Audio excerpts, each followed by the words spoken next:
So today's notes, we're going to cover section 5.6 from our textbook, which is moving on to graphing linear inequalities in two variables. So the way that we're going to approach the content today is we're going to remind ourselves of a lot of things that we did in chapter 2.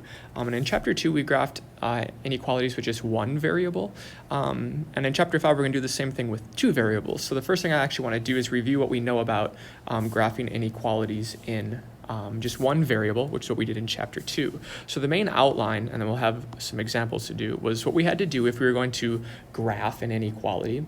There was two main steps. We needed to plot the border, and then we needed to shade on a certain side. So when we were doing the border, in one variable, remember that borders had circles, and those circles could be open or closed. And then to help us with our shading, what we were doing was picking a side, and we know that we shade in solutions. So let's look at a few examples of that, for instance. So if I had to make a graph of x is greater than 3, so we would draw the x-axis because we need to shade in x values. So we first would need to plot the border. So open circles and closed circles, remind ourselves that open circles come from less thans or greater thans, and then the closed circles is when there's an equal to component. So in this case, there's no equal to, it's just x is greater than something. So I'd place the border at 3, and I know it's going to be an open circle. Then what we would do is we would pick a side to help determine the shading. So like if I chose this number 4 and I plugged it back in, 4 is that greater than 3? And that is true. So that means I would shade that side because that side contains the solutions. If I would have picked something on the other side, like 0, and plugged that in, 0 is not greater than 3, so I would not shade that side. And we've seen some other types of inequalities, like this was our compound inequality. So here, I know that there's two borders because there's two inequality symbols. So one of those borders goes at -4 and one goes at 3. Now because of the equal to, we'd place a closed circle, and because of the just less than here, we put an open circle, and we want all the x's in between. And then we did see one that looks like ORs. So here we can see that there's two borders, one at 3 and one at -4. So this border, since it's a greater than, is an open circle, and the numbers that are greater than 3 are on that side. And there I'm just kind of testing it in my head, just reminding us of what we did there. And then with open circle at -4, and we want all the x's that are less than that. So the main idea, again, was we were placing a border, and then we were determining what side of that border to shade. Now in chapter 5, it's going to be the same exact thing, and you'll notice that steps 1 and 2 are the same. The first thing we're going to do is we're going to plot a border, and then we're going to determine what side of that border to shade. The main difference, though, is that when we're working with two variables, our circles are no longer borders. We have to use border lines instead of border circles. So we're going to go through the same type of process here. Now when we're working with lines, instead of being open or closed, we're going to call them dashed or solid. Dashed lines are not filled in, so dashed lines would be the same thing as open circles. They would come from less thans or greater thans. And then our solid lines, those are like filled in circles. So those would come from the same symbols, like less than or equal to, or greater than or equal to. So let's look at an example here. So if we had to plot this inequality, the first thing that we would need to do is plot the border line.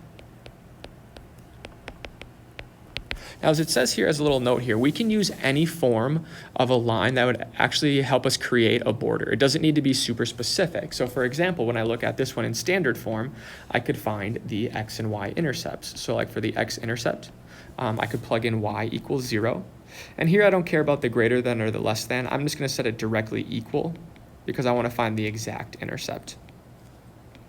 So when is x equal, -x equal to 2, that means x is equal to -2. So I have the point -2, 0. And I could find the y-intercept.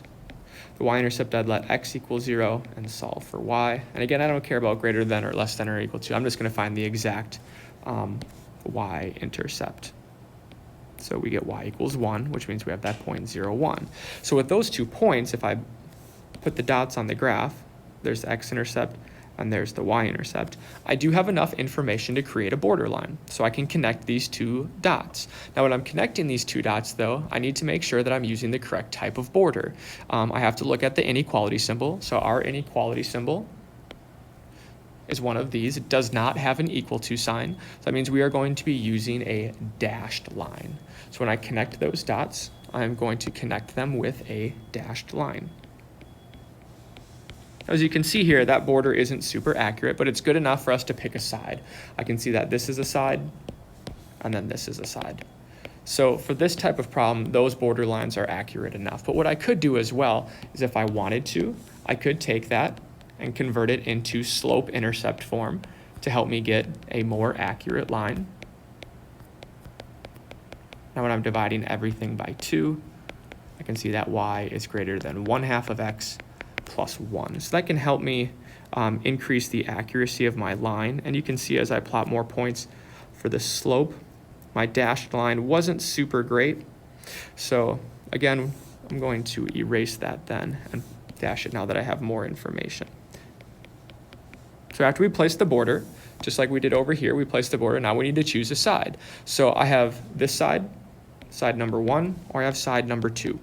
So I need to pick a point that is on one of the sides. Now what I recommend here is pick a nice point. So a nice point is something that you'd want to plug into the equation. So for me, one of my nicest points that I can find is 0, 0. Now I can see that's clearly on side number 2.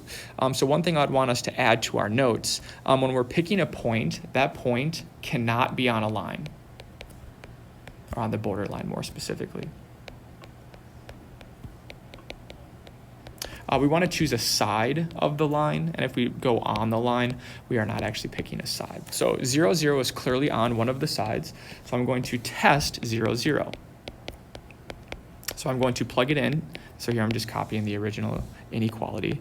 I'm going to plug it into the original inequality. So for x, I'm going to plug in 0, and then for y, I'm going to plug in 0. So 0 plus 0 is 0. So is 0 greater than 2? And that is false. So if that is false, that means that that is not a solution. So that doesn't work. So if we don't shade that side, we must shade the other side.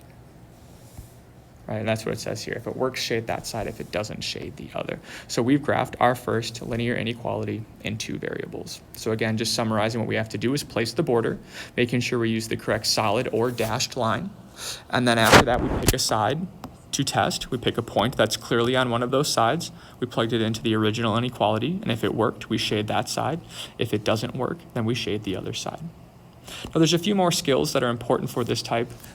So for example, moving, like I would say, once you have that graph, how do you know if something is a solution? So in chapter 2 here, what we did, like if we were given a graph that looks like that and an inequality, we would check solutions. So the way that we check solutions, first of all, visually, solutions are shaded in, and then algebraically, we would just plug it into the original to make sure it's true.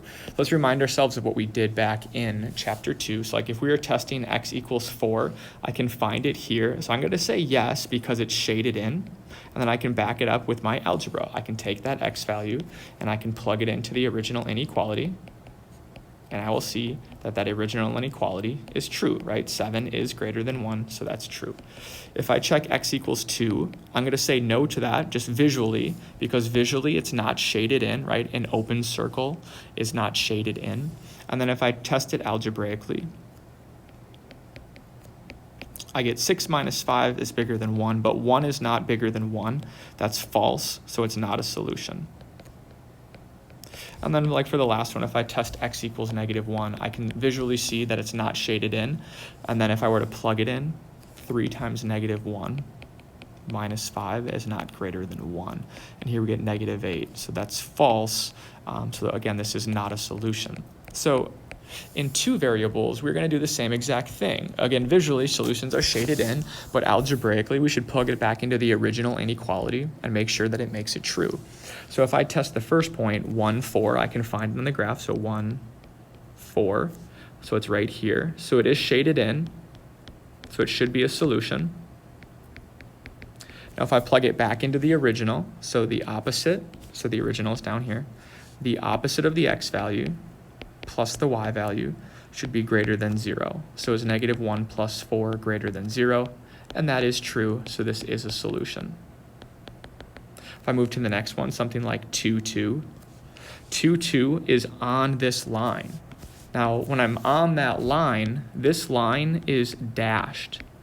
And that dashed line, as we know from above, dashed lines are not filled in. So if it's directly on the line, this is not a solution.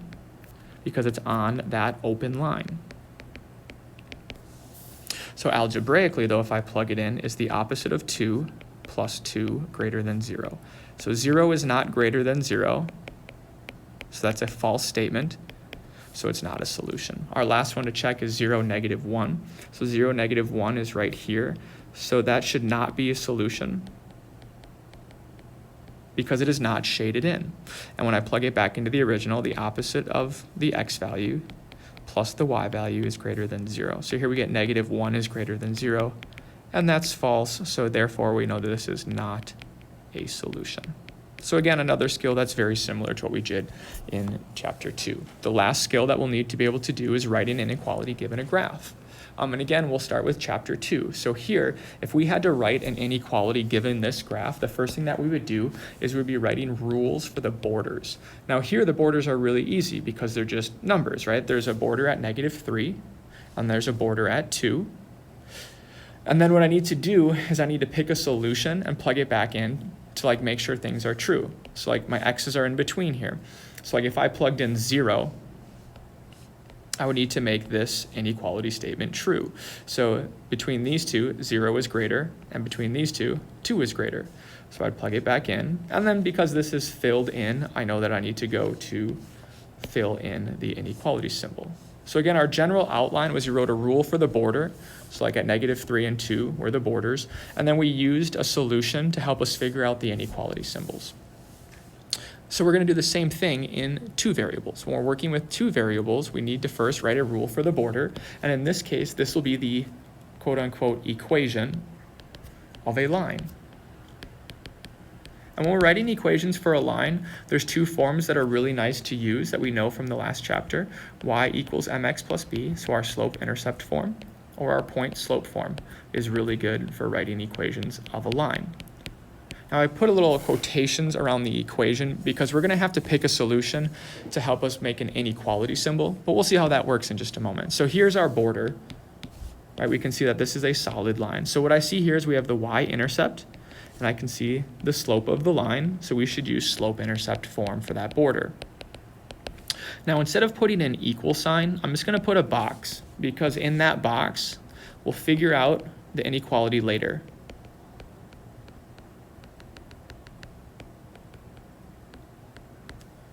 So I don't know what way the inequality symbol goes, so I'm going to figure that out next, so I just put a box there. So what I can see, I need my slope, and then I need my y-intercept. So my y-intercept is at the point 0, negative 2. So my y-intercept is negative 2. And then my slope, I can see I'm going down 1 and over 2. Down 1 and over 2. So my slope is negative 1/2. So I wrote the equation or the rule for the borderline, but I didn't have an inequality symbol yet. So the next thing I need to do is pick a solution that I can put back into that rule to help me pick the inequality symbol. We want to pick a solution because solutions make the rule true. So if I pick a solution, remember solutions are shaded in.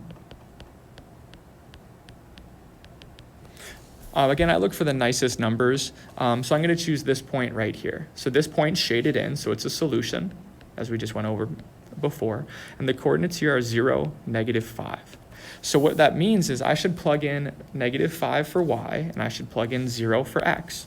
So negative 5 is being compared to negative 1/2 of 0 minus 2.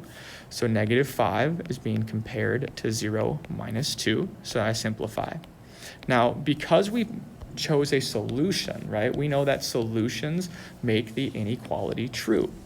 So I need to make this inequality true. And I ask myself, which one's bigger? Well, negative 2 is bigger than negative 5. So that is the inequality symbol that I'm going to put in my original rule up here.